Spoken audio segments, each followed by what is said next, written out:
To all MD-CAT aspirants, as I said and I promised कि मैं UHS के aspirants भी लेके आऊँगा। तो मैंने आप लोगों से प्रॉमिस किया था, आप लोगों ने यूएचएस की डिमांड की, मैं यूएचएस के स्टूडेंट ले आया। अस्सलाम वालेकुम। मेरा नाम आदिल हुसैन है और मैंने 2023 में यूएचएस एमडी कैट दिया जिसमें मेरे 187 आउट ऑफ 200 मार्क्स आए। तो यूएचएस में मेरा एग्रीगेट 94.3% था और बेसिकली मैंने सेल्फ स्टडी ही की थी और ये मेरी फर्स्ट अटैम्प्ट थी। तो इस वीडियो में मैं आपको गाइडेंस प्रोवाइड करूँगा कि किस तरह आप एमडी कैट प्रिपरेशन कर सकते हैं और किस तरह मैंने अपनी एमडी कैट प्रिपरेशन की थी। और इस वीडियो में मैं उन कॉमन मिस्टेक्स के बारे में बताऊंगा जो एमडी कैट स्टूडेंट्स करते हैं और जिसकी वजह से उनका एडमिशन नहीं हो पाता। तो इस वीडियो को एंड तक देखना है आपने। अगर मैं लर्निंग रिसोर्सेज की बात करूं तो आपका मेन फोकस होना चाहिए टेक्स्ट बुक्स पर। और फेडरल बायोलॉजी से एमसीक्यूज आते होते हैं तो फेडरल बायोलॉजी भी आपकी कवर होनी चाहिए। तो मैंने किप्स के लेक्चर्स लिए थे फिज़िक्स के सईद एमडी कैट की वेबसाइट से, जिनका लिंक मैं डिस्क्रिप्शन में दे दूंगा। तो बायोलॉजी और केमिस्ट्री के लेक्चर्स लेने का मेरे ख्याल में कोई फ़ायदा नहीं होता, वो आपकी टेक्स्ट बुक से ही कवर हो जाती हैं। और किप्स की प्रैक्टिस बुक्स मैंने यूटिलाइज़ की थी और किप्स की मैंने प्रेप बुक्स भी देखी हुई थी। इसके अलावा अगर मैं आपको बताऊं तो किप्स के मैंने एफ एल पीज़ भी किए हुए थे, क्योंकि एफ एल पीज़ से आपको आइडिया हो जाता है और कि आपकी कितनी प्रिपरेशन है और आप टाइम में कर सकते हैं मैनेज या नहीं कर सकते। तो इस तरह मैंने अपने लर्निंग रिसोर्सेज ऑनलाइन यूटिलाइज़ किए थे। तो most important thing in MD CAT is making notes. अगर आप नोट्स नहीं बनाएंगे तो यकीन करें आपके एडमिशन लेना बहुत मुश्किल है। नोट्स का ये फ़ायदा होता है कि आप कम वक्त में बहुत कुछ पढ़ लेते हैं। जैसे बायोलॉजी के नोट्स आपको काम आएंगे, केमिस्ट्री के नोट्स और स्पेशली फ़िज़िक्स के नोट्स तो आपको बहुत ही आपका फ़ायदा देंगे, क्योंकि आपके पास आखिर में बिल्कुल भी टाइम नहीं होता और आपको बहुत ज़्यादा पढ़ना होता है और आपको रिवाइज़ करनी होती हैं चीज़ें। तो नोट्स आखिर में आपके काम देते हैं। तो बायोलॉजी में मैं आपको नोट्स बनाने का नहीं कहूँगा, आप वहीं पे बुक्स पे ही हाईलाइट कर लें तो अच्छा रहेगा।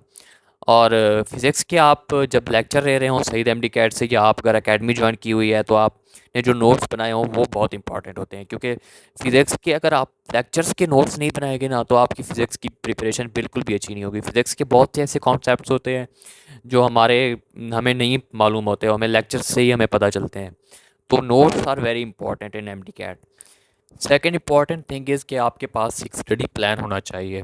जिस तरह अब एमडी कैट की प्रिपरेशन में शायद 3 महीने बाकी हैं, तो आपके पास एक प्रॉपर प्लान होना चाहिए कि मैंने 2 मंथ्स में अपनी फ़र्स्ट रिवीजन कंप्लीट कर लेनी है और नेक्स्ट 12 डेज़ में 13 डेज़ में मैंने अपनी सेकेंड रिवीजन कंप्लीट कर लेनी है। और मैंने फर्स्ट रिवीजन के दौरान मैंने किप्स की प्रैक्टिस बुक सॉल्व कर लेनी है, सेकेंड रिवीजन के दौरान मैंने पास पेपर सॉल्व कर लेने हैं। तो इसी तरह आपके पास एक प्रॉपर प्लान होना चाहिए और उसको इम्प्लीमेंट करना चाहिए। इसी तरह आपकी बेस्ट प्रिपरेशन होगी। अगर मैं स्टडी प्लान की बात करूँ तो स्टडी प्लान आपका कुछ इस तरह से होना चाहिए कि आपने डिसाइड कर रखा हो कि फ़लाँ दिन को मैंने ये चैप्टर करना है। जैसे आप 2 मंथ्स का स्टडी प्लान बना रहे हो तो आपको ये पता हो कि मैंने इस दिन ये चैप्टर करना है। आगे आपकी ये मर्ज़ी होती है कि आप रोज़ थोड़ा थोड़ा टाइम हर सब्जेक्ट को दें या अपना हर सब्जेक्ट के लिए एक दिन मखसूस कर लें, ये आपकी मर्ज़ी होती है। अब अगर हम टाइम टेबल की बात करें तो टाइम टेबल आपका कुछ यूँ होना चाहिए कि इवेंचुअली पर डे आपकी 8 to 9 आवर्स स्टडी होनी चाहिए।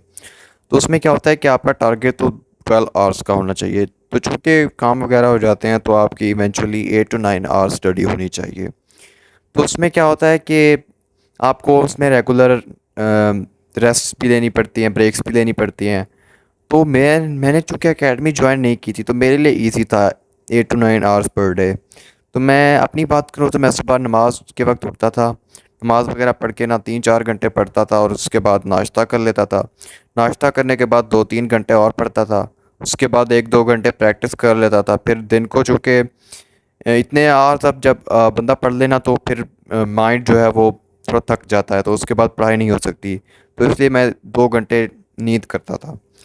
उसके बाद मैं उठ कर ना 2-3 घंटे और पढ़ लेता था। उसके बाद 2 घंटे प्रैक्टिस कर लेता था। यूँ मेरी इवेंचुअली 10 घंटे 10-12 घंटे पढ़ाई हो जाती थी।